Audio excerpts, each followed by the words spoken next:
Hello, everyone, and thank you so much for joining us today.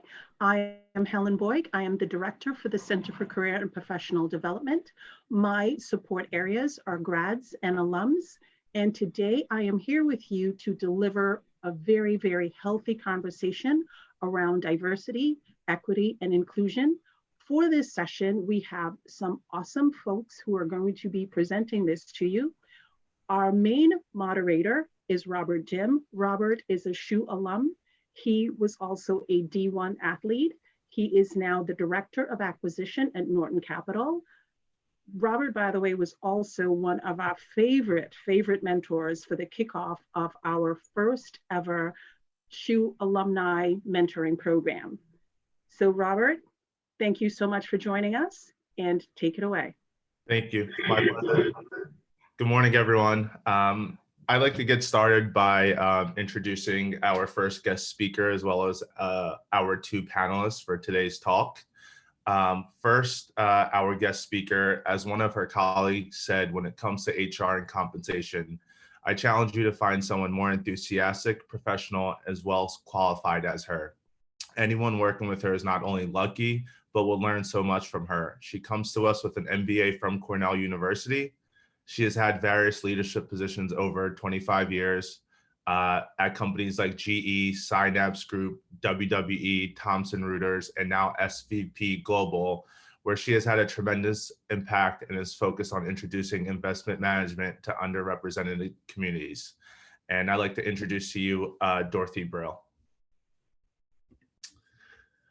Secondly, one of our panelists, I've had the pleasure of attending Sacred Heart University with this individual, sacrificing consecutive summers, as we would say, throughout our college career, giving back to the community, winning 2 conference championships, and so much more.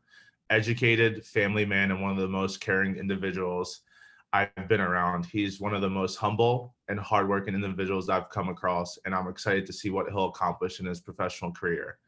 After college, he started his professional career at Sacred Heart University as an admissions counselor and has now left a positive impact at Bentley University as well as Lehigh University. He's now focused on DEI initiatives at KPMG, and I'd like to welcome to you Rudy Favard.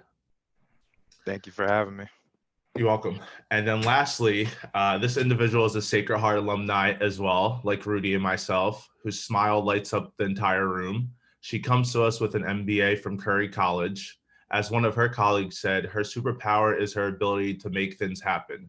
She shows up to contribute, own, and deliver, regardless of the ask, making her the perfect collaborator, partner in crime, and magic maker. She knows how to bring a program to life from the initial spark of a lovely outlined idea to an actionable framework, engagement strategies, and program governance. Not only is she very knowledgeable, but she is relentless in her quest for growth. Currently, she is the SVP of Diversity, Equity, and Inclusion at Hill Holliday. And I'd like to welcome you, Aisha Losh. Thank you, Robert. So nice to be here. Awesome. So I guess to start off, I believe Dorothy Brill will be taking the floor and speaking about her program that will be focused on introducing investment management to underrepresented communities. So Dorothy, I'd like for you to take the floor. Thank you. Thank you for the introduction. It's an honor to get to join a panel like this and to talk about the subject. I really appreciated the introduction. It means I've been around for a long time, all those years of experience. I'm currently in a leadership role in the investment management area, which means hedge fund, private equity firm. We are SVP Global based in Greenwich, Connecticut right now, but we're a global investment management firm. But I've had, as you heard, a diversity of experience, and I actually started my career in the 80s. So yes, I go back a way long time in a Wall Street firm. And I'll say, while I'm not racially diverse like some of you, I had an experience being someone different when I started my career on a trade floor back in the 80s. As a woman, I looked around and nobody looked like me who had the role like me. And I really didn't have direct mentors, and I had to forge a path and be a little bit of a pioneer. And I'll talk a little bit more about that. So I have a little bit of experience as well with what it's like to kind of forge new pathways, which I think is a bit of what we're trying to talk about here as we help with diversity and inclusion in some of our workplace. And coming from the investment management area, we are woefully behind, I think, in having diverse talent throughout our workforces. It's a very white male. And I think we've known this for a while and have had conversations about wanting to do something different about it. But I think we're finally at an inflection point where we're not just talking about wanting to and making sure we have diverse pipelines, to meet candidates, but we're trying to really make some changes in the industry. And one of the programs I want to talk about is something that my firm is taking a lead on, and it's called Propel. Propel, what is it? It is a program where we're teaming up with Sacred Heart and a couple of other Connecticut universities. So firms like mine, and we're in kind of our founding year this year, is going to be reaching out to teach what is offered in investment management for careers. We're going to have some treks, so information sessions with our firms. We're going to come on campus and help give roadmaps of what it takes to get to a career. We're going to help look at your resumes and do interview training and other real skill workshops. We'd like to be able to offer shadow days and even post some of our internships. And we're targeting very specifically underrepresented minorities and those from socially disadvantaged backgrounds, maybe first career college students, so that we can give you a leg up. Because I think so often we don't hire straight out from undergrad. And if you haven't had any exposure early on to even know what opportunities might be out there, you don't have that roadmap yet. So there's going to be a lot more on our program. Going to be introducing the first trek we're doing in March. But for the moment, I at least just wanted to say our industry is really working hard to hopefully make some difference and offer some new career opportunities. It's a great industry. It's got interesting work. It really has terrific culture. It's high paying. So being able to introduce to students and give them a roadmap to hopefully have maybe meaningful careers down the road. That's what we're about. So thank you for inviting me. And I think I'll jump in and participate a little bit if you need me on any of the panel questions. Awesome, Dorothy. Thank you so much. And I can attest to that too as well, just because my background, a little bit about me, I had my bachelor's in accounting, and I used to do audit for private equity and hedge funds. And traditionally, when I went back and thought about the culture and just the people who worked at those places, there really wasn't any diversity. So I just believe what you're doing and your company is doing is absolutely great. And I'm looking forward to seeing all the success in the coming years. So next, I'd like to just jump into the questions with our panelists as well as Dorothy. Before jumping into question one, I just kind of wanted to give a brief overview and background of our current situation. Between the pandemic and the killings of Black men and women and minorities as a whole, the protests in the US and the global economic crisis, this combination has forced us all to slow down for a moment and reevaluate our country as a whole and how we can make serious change. Specifically, the killings of Ahmaud Arbery, Breonna Taylor, and George Floyd, and others has made us all have uncomfortable conversations at the dinner table, in classrooms, at work, in sports, and everywhere across the world. According to CNBC, all S&P 500 companies now have at least one woman on the board. Spencer Stewart, an executive search firm, found last year of the 432 new independent directors added to the S&P boards, 59% were men. I'm sorry, my apologies. 59% were women and minority men. One of my all-time favorite leaders, founder of Reddit, Alex Ohanian, announced in June of 2020 that he will resign from Reddit's board. And he asked Reddit to replace his board seat with a Black candidate. He plans to use his future gains on Reddit stock to serve the Black community and to curb racial hate.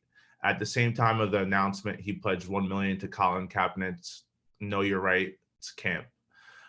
So that's just kind of a brief background on kind of, this conversation and things that we're going to talk about. And I just wanted to jump straight into question number one. Question number one is for our panelists: how do you feel about the recent shift and the prioritization of diversity, equity, and inclusion efforts in the workplace. And Aisha, I'll let you take the floor if you'd like to start with this answer. Absolutely. And thank you for giving that background, because a lot of what you just mentioned is part of the reason why it shifted.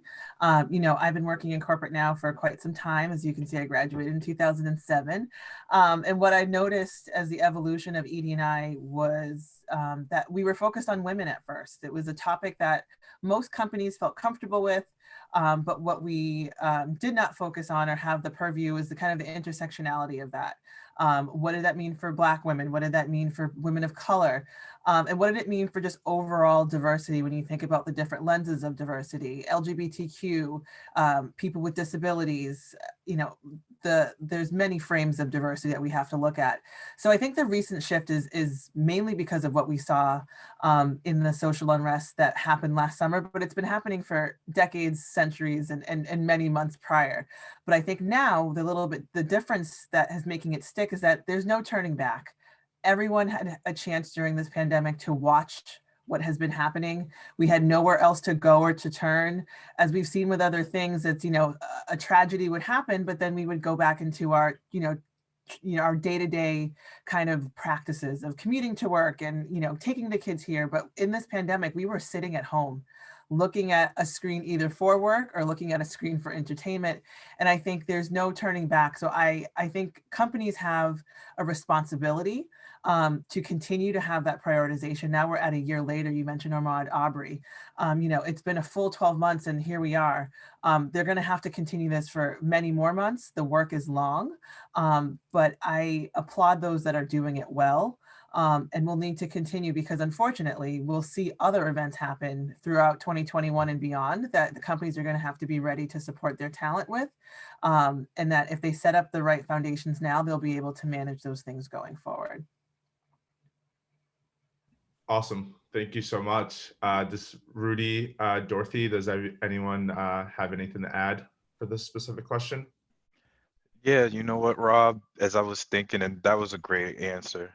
But as I was thinking, a quote came to mind, and you'll probably laugh at this, but the quote was, "Better late than never, but never late is better." And the reason why I bring that up is the reality of the situation is a lot of these DEI efforts have been in existence for years. It's just they weren't called DEI. They weren't called diversity and inclusion. They weren't even called diversity at the time. They were called civil rights.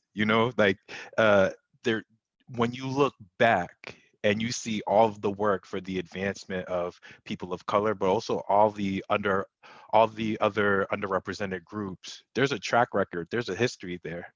So while I am grateful and there is a shift and there's more intentionality, more focus on these efforts, I think we can't be so quick to say, hey, we're doing a better job now, because the reality is these topics have been a topic for years, for decades. So I definitely, as we set the stage, want to keep that in mind. Thank you. Aisha and Rudy, just have a follow-up question for you both, and Dorothy, feel free to chime in. I guess, one thing would be, over the past year, there's been this recent shift, but as we all know, consistency is key. That's how we make real progress. So how can we stay consistent in this effort to continuously improve over time? So I'll kick that off. I think the first thing in being consistent is intentionality. And the reason being is oftentimes with DEI, subject matter experts or initiatives, different things like that, we don't realize how intentional you have to be. And the reason being is a lot of it is systemic. A lot of these things have been put in place, whether it was consciously or unconsciously, these systems are in place that you have to actively and intentionally work to break. So for us to be consistent, we have to be consistent in being intentional of our efforts. Agreed. I agree. And the other part of it too, the other side of that coin is accountability. So as folks posted their black boxes and made their statements, you know, what were the actions that took place after that? And then if they said they were going to do it, having the accountability with your leadership teams and your companies internally to say, we said this and where are we? What's the progress? Let's see the data. Let's see the action that has been taking place, because yes, you have to have your strategy, but you also have to ensure that your strategy is moving. So I guess that's the other follow-up. Like, we have the prioritization, but you know, where's the work? Right. Like I think it's big, like we track sales, like we track revenue, like we track how we're doing every quarter. We have to take these initiatives serious for it to improve over time. And I think that's just super important, because it's like anything, if you're not tracking it quarterly or monthly, it's just going to fall off the priority table. And we've seen that time and time again. So I think that's super important. And onto that note, I'd like to get into question number 2 Can here. I want to add just one point to Okay, that too, in perfect. terms of tracking. We're starting to put measurements in place too. And I don't think that really happened. Everybody had intentions, and I think we had consistent intentions, but we didn't measure and we weren't accountable. And our CEO, who loves measurements, has asked us, and we're not totally done yet, but we're making some dashboards. So for current statistics and putting goals against the statistics, and not just looking at our own firm, because our firm's small, and how many, you know, seats are we going to have and how quickly and how many openings a year. But one of the things that we're tracking is as well, where is our spend? So if we use consultants and we use recruiters, we're asking them to make sure that they have diverse teams and that we're using women and minority owned businesses. And we're trying to think of where else can we track and have influence beyond just you know, how we define D&I within our own firm. But tracking and measuring is super important. Dorothy, I think that's a phenomenal point, just because if we're tracking who we're doing business with and ensuring that they also have diverse metrics at their firm, that's also going to help us push this initiative more and allow the workforce to be more diverse. So I think that's phenomenal. So amazing. Thank you, everyone, for your comments on question number 1. So getting into question number 2, the question is, how do you define diversity in the workplace? Here, I'll kick us off here, and I'll kick us off with a story. Again, I love anecdotes, I love stories, so please forgive me. But essentially, to me, diversity in the workplace is really a focus on underrepresented groups.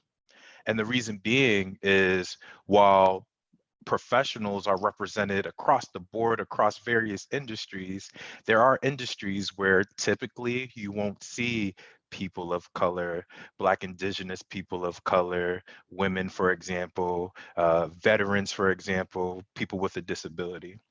And the story I'd like to talk about is, I think sometimes there's a culture of, well, hey, if we focus on one group, then what about all of the other groups, and what are we going to do?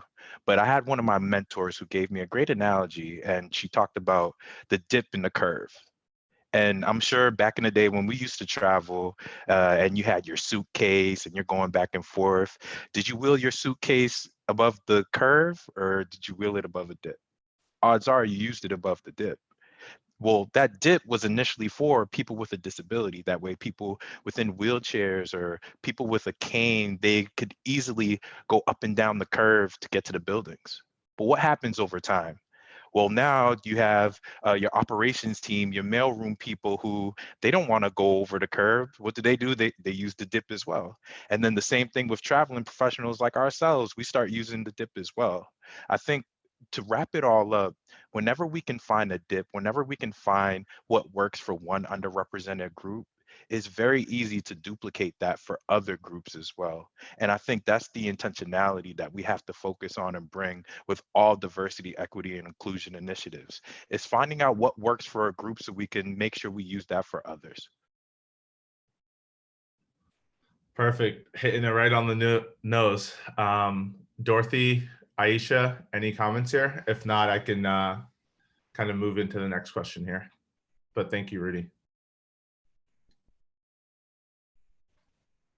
Okay, well, before we get into our next question, this is something I wanted to bring up as a side topic to talk about. It was a statement made by the CEO of Wells Fargo, and I think it's relevant to this conversation. Back in September, he said, while it might sound like an excuse, the unfortunate reality is that there's a limited pool of Black talent to recruit from. And just wanted to get kind of your opinions and thoughts of that, just because, you know, if this is the CEO of a Fortune 500 company saying this, there's other leaders in that company who believe this, and there's other leaders, individuals around the world who may think the same thing, but might not actually say that. So I just wanted to get your input. Anyone feel free to take the floor on kind of just this side topic before I jump into the next question. Sure, I'll get us started. You know, that comment, and to your point, many other leaders have said it out loud and in private and in meetings. And even there's some recruitment professionals that feel the same way, that, you know, there's just no place to look. But, you know, it's really, have you looked, I think, is the bigger question. The effort to find, you know, BIPOC talent isn't some secret scroll that you have to unravel. You know, the talent is there if folks are willing to just kind of peel back the onion and look for them and understand what they're even looking for. There has been a lot of job descriptions and roles that have all these added layers. And what we've seen in the recruitment space is a lot of things come from referrals. And what happens when you refer people in industries that are predominantly you know, non-diverse, you're going to continue to get referrals for non-diverse talent. So it's really about companies understanding what they're looking for, being super crisp and clear, and being open to folks with different backgrounds to be able to do the roles and what the roles are actually accomplishing. So it doesn't have to be this complicated effort. It's really just opening the door and having good conversations and ensuring that talent has an opportunity to interview for these roles versus kind of going into this insular or the same schools to recruit from, because you know, same begets same. So we need to ensure that companies are looking beyond their noses and looking out front.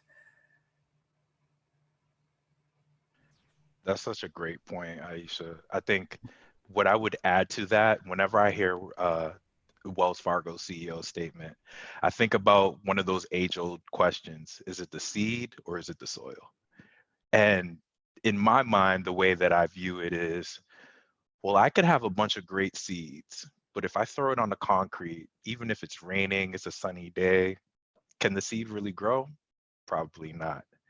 But even if I have some subpar seeds, and I promise you, I'm not a gardener, I'm not a farmer, so this is all just me kind of thinking outside the box. But even if the seeds aren't that great, but there's a right soil for those seeds, I'm sure those seeds can grow and bloom. And it's the same thing with underrepresented talent within the workplace. So my challenge to the Wells Fargo CEO, as well as other leaders and professionals, is before we start saying that there aren't these pipelines of these underrepresented professionals we're looking for, we have to start asking, do we have the environment that they want to work in? Are we the place that they want to work for?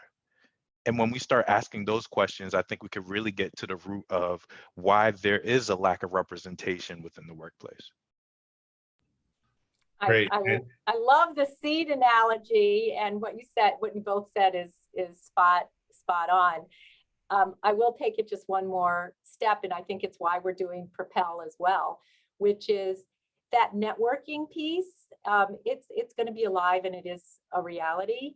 And we really do have to go into our universities and into new areas to introduce what are the opportunities, to give the roadmap, to start the mentoring, to build the networking. And I think one of the reasons that Propel and some of our industries, firms are getting together, is we want to go really early and introduce it to college freshmen and sophomore, because the truth is, some of the skills that you need, you have to start building early. You know, you can be fabulous, but you know, to the little seedling, if you haven't been learning accounting and getting some financial background, you're not going to be able to succeed doing a financial role or an accounting role at some point. So if we can help give a vision and a roadmap and mentoring and pathways to maybe some industries that have not been revealed early and influencing those little seedlings to start building really good roots early, I think it's going to help too. So there's so many different directions that we can help here. Amazing input. And something else I wanted to touch on here from my background at PwC and various startup companies is I hear the word or the words get thrown around culture fit. And traditionally when I hear that, I was saying, that's a fair point. Maybe they're not a culture fit, but we also need to take a step back and look at what is your current culture today. If your current culture is pro-white or non-diverse, how do you expect a candidate who is well qualified to be a culture fit in your organization? So I think we need to take a step back from that word. I don't know whether it's necessarily remove those words or use another set of words, but I think that's super important because I think from the gate, that's just going to initially disqualify tons of diverse candidates for your workforce when people say, they're not a culture fit. So I just kind of wanted to throw that in there as well too, just because I think that's a few words that are relevant to this topic as well. Rob, thank you so much for saying that, because I think that's one of the biggest biases within the recruitment process, within working with hiring managers. Oftentimes, and I think being frank about it, oftentimes we want to work with people that we like, which is okay. There's nothing wrong with that. But again, if we're being intentional about the work that we're doing, we have to realize what we like can be subjective. Who taught us what we like? Where did we learn to like these things? And when you start asking yourself those questions, you could start to recognize and realize, well, yes, I may not like this person from this school because we had this rivalry, but that doesn't mean that this person isn't the best fit for the role. I may not wear dreadlocks, but that doesn't mean this person with dreadlocks is not the best fit for the role. And we have to start re-engineering our thinking and start working through hiring processes to make sure that hiring managers as well as recruiters are redefining what a culture fit is and making sure that it's not disproportionately hurting underrepresented talent. I Agreed. agree with you, Rudy. And, the other bit thing, I think we should ban culture fits, to be honest, because it's really, how do you, to your point, Robert, is what does that culture even mean? We're looking for culture adds. We're looking for people who are different. That's what brings, the diversity of work and having better collaboration and things happen. And to your point, Rudy, about, the different biases is to your point. Yeah, if someone went to SHU, I'm like, oh, hey, listen, I like this person already. They are a pioneer. Let's do this. But that's a bias. And so hiring managers need to understand that when they're looking at resumes and they're looking at the talent that they have, we don't want fits because the fit just means we're just putting the same on same. We want culture adds. What is this going to, what's the difference this person's going to bring to our organization? And honestly, if you do have companies that still use the word culture fit, recruiters and hiring managers need to dive into that. What does that mean? Explain to me. When people have to articulate what it means and they'll have to say, well, it's because, to your, maybe they had dreadlocks or maybe they had this, like they have to unpack it. And when people say these things out loud, then you can really dive into say, well, how is that relevant to the role? How is that going to make a difference for them to be able to be successful? Does that affect their skills? So these are things that companies have to look at and kind of reframe and readjust as they continue to update their recruitment practices. Thank you all. That was amazing. I'm glad we touched on that. And jumping into question number 3 here, can you talk about the increased recruitment efforts of diverse candidates? Let me know if you need me to repeat the question. And feel free, anyone, to take the lead on this.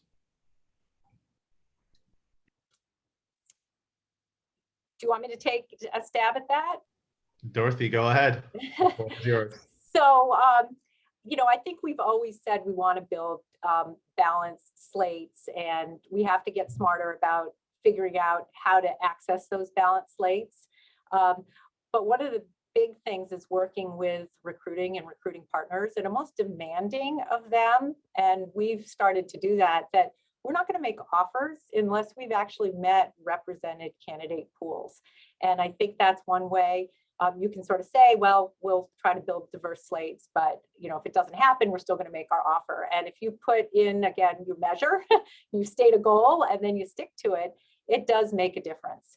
And I wanted to kind of tie a point for recruiting back to kind of the culture fit point too, which is for us, a fit culture doesn't have to do with appearance or where you went to school. It has to do with kind of the attributes of how you're going to be successful at work. And we have, honestly, a meritocracy at work, and we need people that are going to be hardworking and competent and have a positive attitude, a problem-solving approach. You know, those are the kind of things, and those are competencies. So the idea of a culture fit, don't let it be defined by personal attributes or affiliations or things like that. Let your culture be defined by what it takes to be successful at that culture, which should be measured by the work. And that's really important as you're interviewing and you're sending out what the messages are too, that you can't recruit unless you know you've got a competency fit. And that should be blind to any kind of other backgrounds, and working hard to make sure that we access and we measure our diverse pipelines, but that we don't change our criteria for how we hire. Got it. And Dorothy, just a follow-up question for you. How would you kind of describe that competency fit? I'm not, traditionally my background isn't human resources or diversity, equity, and inclusion. So I just wanted to understand more by what you mean by that.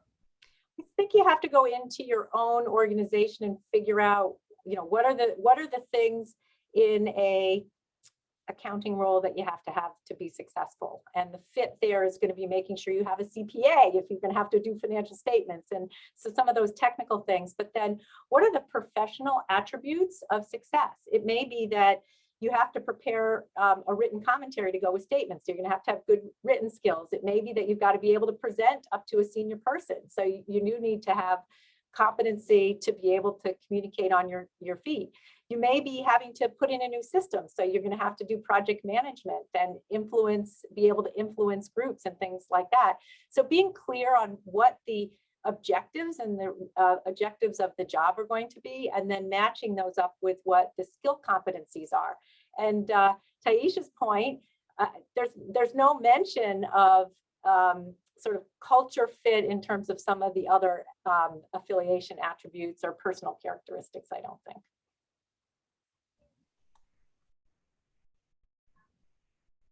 Awesome. Rudy, Aisha, anything to add before? I didn't want to cut you off before jumping into the next question, but thank you, Dorothy. I appreciate that. No, I'm ready for the next question. Thanks. Okay. Awesome. So next question is, as a diverse candidate, should I and how would I advocate for myself during the application, hiring, onboarding, or interview stage? So to me, this is a loaded question. And the reason why it's a loaded question is, as a diverse candidate, where do you even start, right? And I think it's kind of twofold. On one end, the reality is your network is your net worth. So regardless of it, it goes, here's the thing. The reality is this isn't even just for diverse candidates. This is for all candidates. This is the advice I would give any professional who's just joining a workforce, just joining a new job, maybe transferring roles within their organization. But unfortunately, with underrepresented talent, they've never had the opportunity to have practice or use these skills, unlike other professionals. But I think the reality is how are you coming across and building your network, whether that's in your specific organization or you know, a broader scale with other members that may be in other practices or departments from you. Because if people don't know about you, they can't advocate for you. If people don't know your goals, your dreams, your aspirations, who's going to be able to help you? Who's thinking of you when there's an opportunity? And everyone, back in the day, used to be in a room, but now it's on a call. Everyone's on a call and, hey, there's this opportunity for this role, or there's this opportunity to take the lead on something. If no one knows you, how can they advocate for you and put you in that spot? And especially now within our current COVID environment and everything's virtual, if you're starting at a new company, I really empathize with those professionals, because you're working with people who may not want to turn on their cameras. You're working with people that you've never met face to face and could at least bump shoulders with them in the office to build camaraderie. How do you do that when you're underrepresented? So while it's harder, you still have to put yourself out there. You still have to make sure that you're reaching out to whoever you can get your hands on. I mean, we have too many resources today. You have LinkedIn now. There's no way you can't look at the top people within your field. And even if you don't reach out to them directly, you can absorb their thought leadership to grow and develop yourself. Thank Yes, you, Rudy. yeah, that's a great response. And just to add a little bit to that, when you think about, you said advocate for themselves during the application, the hiring, and onboarding stages, for diverse candidates or, recent grads, they should all, really tote their experiences and not be afraid to do so. Kind of learning from other folks that, there's a statistic that women or underrepresented groups tend to discount their abilities by 60%. So like if the role is out there and they think they have to have 100%, there's people out there who will do it if they only have 60% of those skills. So make sure that they feel confident that they should go for it. But to your point, there's so many different resources out there that folks can go ahead and start to look into and apply to their search and their recruitment and hiring processes. But just be vocal. Say it. Don't be ashamed of all the things that you've accomplished. It's not bragging if it's based on facts. So by all means, let everyone know how great you are. I want to add just a reality check too, and that is you may not find mentors and people that look just like you. Like back to me in the 80s, there were no women I could go and advocate to build my network. And I think one of the things that everybody's got to be comfortable with is you have to be colorblind and gender blind as well as you seek out your own network now, because your best allies are going to be people that are going to be in your common job. And it may not be that you have much in common with them in the past, but like everybody has said here, you do have to go out and seek that anyway for yourself. And then my other just word of wisdom is, there's like a kernel of truth for everybody, is be great at what you do always and your success will follow. So you do have to start early and getting the best grades that you can get and being successful on the athletic field and being good in your community, building all those things. So as Aisha said, so that you can toot your own horn a little bit, but you really have, real things to stand on. And again, you're not going to be able to maybe always find, like in our environment, you may not find an affiliation group with other Black members, but that's okay. I think that if you've got a real meritocracy and the right kind of environment, just go out and seek whoever that you can seek. And most people are really happy to be helpful to you. And one point I wanted to say, Dorothy, to piggyback on that, we want to see color and we do want to see gender, because those things are things that I can never turn off. I can never not be a Black woman. So we want to make sure that people are acknowledging that and having the opportunity to get to understand me in the identities that I carry, right? So being a disabled Black mother of 2 kids, it's something important that my employer understands and sees. And that's what kind of they have an opportunity to get to learn as I build those networks, because colorblind and genderblind, those things are actually not something that I can turn off, right? I walk into a room and this is always going to be what you see. So we just want to be really mindful of ensuring that companies do take those intersectionalities and identities and acknowledge them and praise them and raise them up as the diversity and inclusion that they're looking to have within their agency. So I just want to put that note out there as well. Thank you. And that's 100% the right point. But your best mentor might be a white male at some place. So being able to acknowledge and recognize that you're going to have that. And so to your point, yes, you and don't ever lose anybody's individual identities. This is actually a really great topic because it's actually something that I'm going through within my workplace personally. A lot of my mentors and especially my sponsors, they do not look like me. But to Aisha's point, I do think this is the great opportunity for reverse mentorship. And it's something that I've never heard of, but something that I think I've benefited from and my mentors have benefited from as well. It's the fact that my perspective as a Black man, and I always joke around with it. I'm like, listen, you tell me I have the skills and the traits, cool, I got you. But at the end of the day, I'm not just a first generation college student. I'm first generation corporate. There's certain things that I just don't know just because I don't know. Perfect example, when we were in office and we would go to certain programs and events, I did my best to show up proper as I should, but there'd be events I would come to with a jacket and no one had a jacket on. And then there's other events that everyone had a jacket on and I didn't have my tie that day. And I'm like, how do I know when? And one of my mentors, he said, rule of thumb, whenever you're going to go to a program where you're probably going to meet new people for the first time, always bring a jacket. But those little tips and tricks, that's what's missing within the process. And I think with the reverse mentorship, yes, they're giving me the background on the industry. They're giving me those technical mistakes that they've made. That way I don't have to make them. But then I'm also giving them perspective as a Black man in America. This is what I see when I witnessed the murder of George Floyd.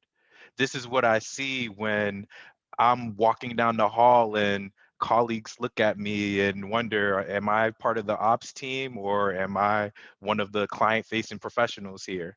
These are the experiences that impact me. And because we have that ability, because I could see them for who they are and they could see me for who I am, we're able to groom and grow each other. Amazing, amazing conversation. Dorothy, Rudy, Aisha, I appreciate it. Jumping into the next question here. As an employee who identifies as diverse, what type of D&I resources should I look for and take advantage of? Sure, and I know we're getting close on time, so I'm happy to hop in because this is what I do. You want to make sure that companies have, employee resource groups or business resource groups. You want to make sure that they have their diversity philosophy on their website, and if it's not there, ask them how they've supported Black talent. Ask them how they, what's the accessibility. Ask these questions that are going to be important to you as you go and you join their culture, and their answers will tell you what that culture kind of looks like. So as you look for the resources, you want to make sure that they have inclusive benefits, inclusive policies. What does your recruitment policy look like? How have you removed bias in your interview program? What are when you get to the offer stage, because I know you're going to all be fantastic and get offers left and right, what do your benefits look like? Are they inclusive? Are there parental leaves? Are there transgender transition benefits? Those things are those are the hard things, that the systematic things that have to change.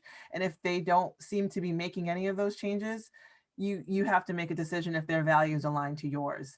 So those are some of the resources and things that you can look at to kind of really see if they're walking the walk and if they're able to have an inclusive culture that you'll be able to strive and thrive in. And that's such a great point. And I'm the biggest advocate for your BRGs and your ERGs.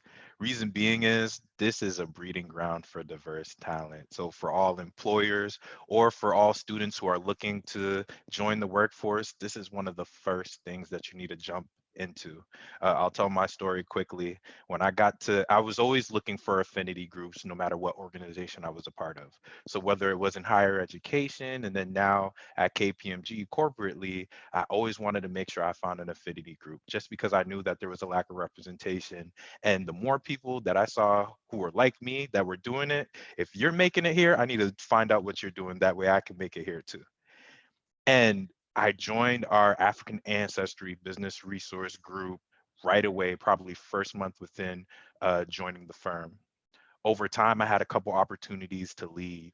A year and a half later, I was able to take on a co-lead position within our local office, which gave me tons of exposure. And that's what helped me transition into my new role as a client-facing consultant. But to that point, I've also had opportunities to now serve on the national business resource group and impact the firm. I think oftentimes for a lot of candidates and students, we think to ourselves, okay, well, I just have to really love my day job. But you want to be at a place that gives you opportunities to do things outside of your day job so you can keep that passion, a vehicle that allows you to go volunteer, a vehicle that allows you to put on programming that's specific to your underrepresented group. That way, you're not only building up the professionals that you relate to, but you could advocate and help educate your allies as well. So definitely, if there's one thing you could do, get involved with a BRG or a ERG.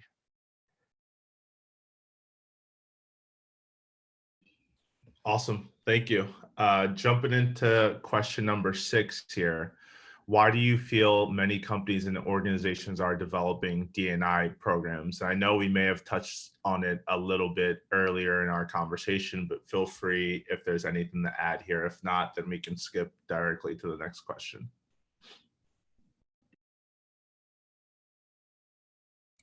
Well, what we could, maybe I can have them come together a little bit, 6 and 7. You know, Okay. companies, you know, to the point that we had earlier about the accountability and the intentionality of kind of what 2020 and 2021 will continue to bring is just that focus on making it a priority. But, you know, what gets measured gets done. We haven't been measuring it in the past, you know, few decades. We've as a collective society have been dedicated to it, but we haven't been doing it. So, you know, as they're developing these programs, because I think they've realized that they've been falling short. So the accountability is coming there. And then as the years progress, we'll see more action. And, you know, the challenges for them is really understanding what that means. What is your talent feeling? Are we listening to the right people? You can't have 6 non-diverse people make a diversity plan. That's not going to bring you anything. So you really need to bring in the right people, but also the right expertise. It's more than just quotas. It's more than just kind of platitudes and statements. It's really about what is the strategy and how we're going to go for it. And I think that's the reason why you're seeing such an increase in D&I professionals, because it is a profession and there's strategies and things that go along with creating places. So I think that's been a little bit of a challenge for some folks because it has been performative or it's been not as impactful. It's been more about just kind of high level things, but now we're getting into the weeds. If we're going to stay with kind of that farming seed analogy, we have to get into the details. And I love that point because the reality is, and I have to call it out, there were a lot of diversity, equity, and inclusion roles that came up that was a promotion for people when people were internal and they had a chance to pivot and have a bigger role. And now all of a sudden you're spearheading this. And then there's also other professionals or other people who diversity is not what they do, is who they are. The advocacy for the underrepresented. And we have to keep that in mind. And that goes back to the intentionality that we're looking for. Because while you may have a passion for diversity, it is a skill set. You have to have the competencies for it as well. You know, the same way that we treat your accounting, finance, even marketing, or all of these different majors and professions is the same respect, the same honor, the same discipline that you have to give to the profession of DEI, because you're affecting people's lives. What you're doing is hopefully going to make a better workplace, but a better world for the people coming tomorrow. Thank you. And I just have a follow-up question to this. And I think what I'm really good at is just taking a step back and trying to view everything from every type of person's perspective. So with that being said, my question would be, with the recent push in D&I programs, do you feel as though some employees will feel left out? Absolutely. There's been studies that shown that folks feel, you know, kind of that, what about me, is the question. And, you know, that's part of inclusion. So if you do have people that feel that way, diversity of thought is something that is different too. You know, my experience, and I can only talk about Aisha's Black lived experience because it's different from yours, Robert, and it's different from yours, Rudy, because we all experience this world from our own kind of lane that we've lived. So, you know, we welcome folks to kind of come on board and to join the conversation and not shy away from it. I think that's been a big thing. And for them to understand there's definitely a role. I was on a different panel where the facilitator, who happened to be a white man, is like, you know, this isn't my work, so I don't know what to do. And I stopped him right there. I'm like, this is absolutely your work. And the C-suite looks like you, not me. So obviously one of us has more power in this conversation. So let's partner together to get the stuff done. So, you know, folks that feel that way should definitely kind of reframe their position. And we know that when we have more diversity, there's a better bottom line. 35% of companies, there's, you know, 35% bigger growth when you have diversity at your within your organization. So, you know, we all have to come together and get it all done. Right. And I think those uncomfortable conversations, like what your leadership said, like that's when you know you're making real change in a company in any area, when it's uncomfortable and it's hard to talk about. When it's easy to talk about or it's easy to do, we're progressing, but we're not making real change. So I think when I just take a step and look back and think about all the hard things in my life, you know, on the opposite side of that is growth, is real change. So that's amazing. And feel free to add in. I thought, Rudy, you were going to say something. My apologies. You are. No worries. This is all great points, great dialogues. I think the biggest thing here, and what we have to realize, recognize, understand, is that we all need each other to move forward. Underrepresented populations, we're not going to be able to move forward unless we can lean on active allyship, people actually working towards helping. And vice versa, when it comes to the bottom line of business, when it comes to making sure that you're that top employer, you need these diverse perspectives on your team. This is an opportunity for us to work together. But I think the other point in the matter is when it comes to whether it's DEI initiatives, programmings, or even being a practitioner, if the work that you're doing, if everyone's comfortable, you're not doing the work. And the reason being is because dismantling a system, that change management, that transformation delivery, that's hard.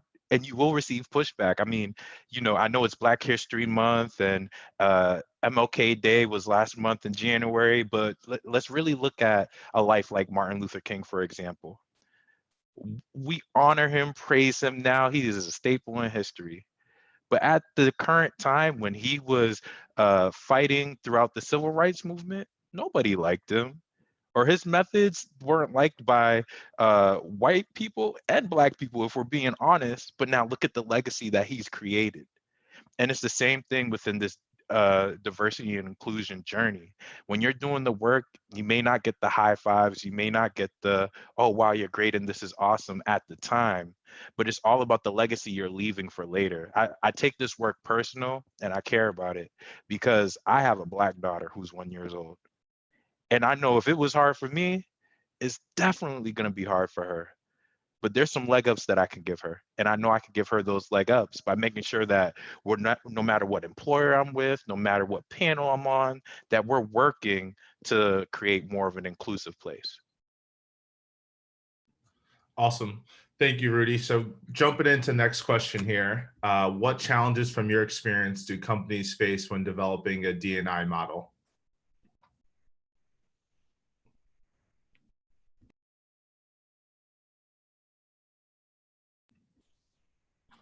Feel free to take the lead on this, anyone. Yeah, I think we talked about it a little bit, you know, having that honesty, having those uncomfortable conversations, being courageous to be able to make those changes, to have equity, right? So to have equity, some things have to shift. So ensuring that, you know, they're looking at their policies, their pay equity, you know, really diving into the numbers and the details.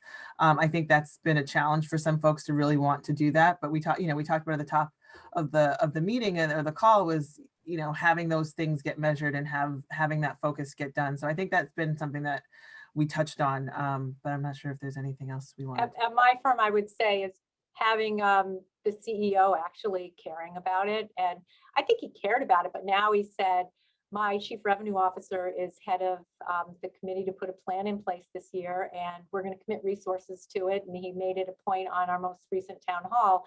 And I think for a long time, you sort of heard about it, but we didn't really have action. So action and people committed and measurements and all those things that we're talking about. But without your most senior person saying, I care about it, I think it doesn't get the kind of traction it should.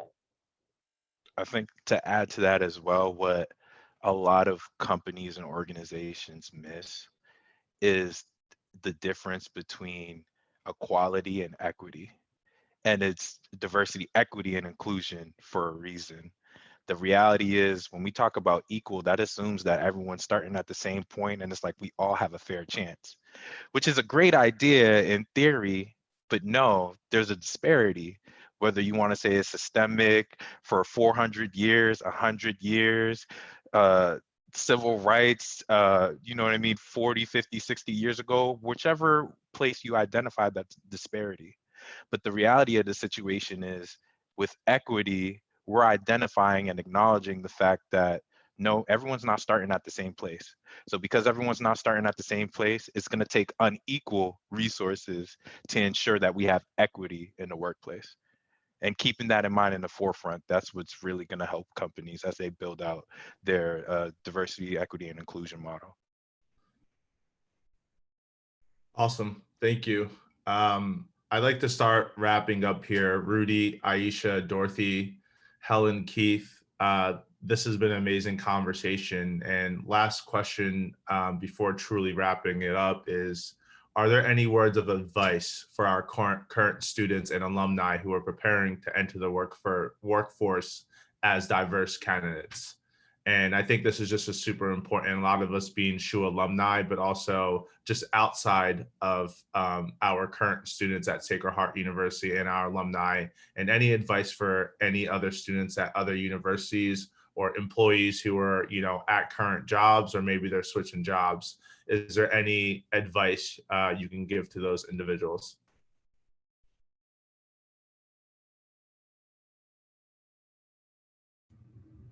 Sure. You know, be your authentic self. I know you've heard that before, but there's power in that. As someone who has been on a journey myself, you know, to change and really be who I wanted to be, and not trying to dampen who I am in the workplace. I really think that's going to be important. So let your companies know who you are. Be open and honest. As I mentioned before, you have done a lot. So I'm sure some of you had been RAs, or have been involved in Greek life, or have been involved in other aspects of the school, the radio station. All of those things are leadership opportunities. Those are things that companies really are looking for, are leaders. And if you can show that work, you'll go far. There's a lot of, I like to say there's a lot of synergies between college and work. So we talk about BRG. So if you've been part of a club, a BRG is the corporate equivalent. If you've been, you know, on a leadership team within your student government, that's kind of your steering committee. So how do you get access to those folks? It's really just take your time, learn, ask a ton of questions, don't make any assumptions, network, and I really think you'll be able to go far. But I know that you know, it's a bit scary at first, but that's my advice. It's really just to go in there and really show them what you're made of and who you are, and they will receive it. As much as we told that they haven't before, they have to now. I would add that, especially to students, this is your time to learn. There's so much mystique about when you graduate and what's in that job. You know, a push for our Propel treks is just one way to have a day to learn about what's actually out there. But you need to do shadow days. You need to, you know, talk to your friends and neighbors. What do they actually do in their careers? And try to figure out, what are you good at? What are you going to like? There's so much to learn, and to figure out who is your authentic self. You know, don't just chase something because you think it sounds good. Really learn and figure out and assess yourself. And then we're trying to give tools at your campuses. There's more and more resource available. Try to do as much as you can. Go to the career office and find out from them how you can get practice to get ready, and how you can join even more information sessions. But I can't impress enough that you can't figure out where you want to go unless you have kind of a vision and a sense of what's out there. And especially as students right now, it's just almost like another course that you should take. And I think there might even be something like that. But really invest in figuring out what's out there, because so much of the mystique is in the unknown.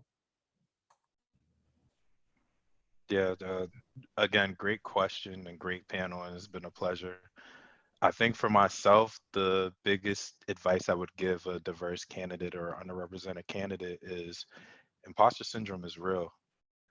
That feeling of wait, why am I the only person at this company or in the room? That feeling of, am I here because I'm diverse or am I here because I'm qualified? That feeling of, they have all these advantages over me and I'm just coming from here when they're coming from there. Those are all real feelings. And I want to acknowledge that it is true. Like how you feel in that moment, that is true. But the moment you get over that imposter syndrome, the moment that you realize you're just as qualified, if not more qualified, the moment that you realize that you're in the room because you're supposed to be there, not because it was a handout, but because you bring so much to the table, the moment that you realize your worth and your value in the workplace and you get over that imposter syndrome, that's the moment your career will take charge. And I give this advice because my first year at the firm, I constantly struggled with performing really well, being a high performer, but then, oh, well, I mean, I'm first generation corporate, so I really don't know this, that, and the third. And going into my second year, after I had a little more experience under my belt, I started realizing, wait, and this is the competitiveness coming from me, but I started realizing, wait, I'm just as good as that person. I'm just as good as that person. Oh, you went to this school? Well, I mean, hey, Sacred Heart prepared me, so I'm good. And when you start realizing and recognizing that, that's when you thrive in the workplace. So please don't let imposter syndrome slow you down. Make sure that you overcome it.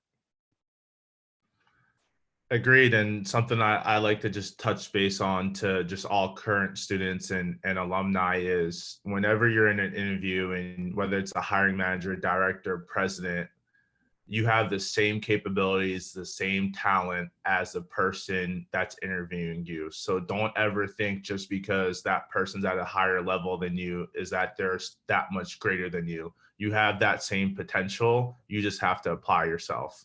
And two other closing statements here before truly wrapping it up. Thank you again, Dorothy, Rudy, Aisha. Please reach out to Helen in terms of getting involved with the Propel program that Dorothy's spearheading. And two, please stay tuned for our next event on March 30th from 12 to 2 p.m. Eastern Time. Our next event will be about employer networking sessions. It will feature breakout rooms and have facilitators for each room.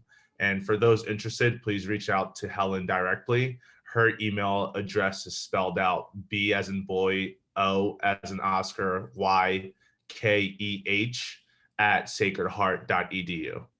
So thank you all again. It was a pleasure, a great conversation, and looking forward to the next one.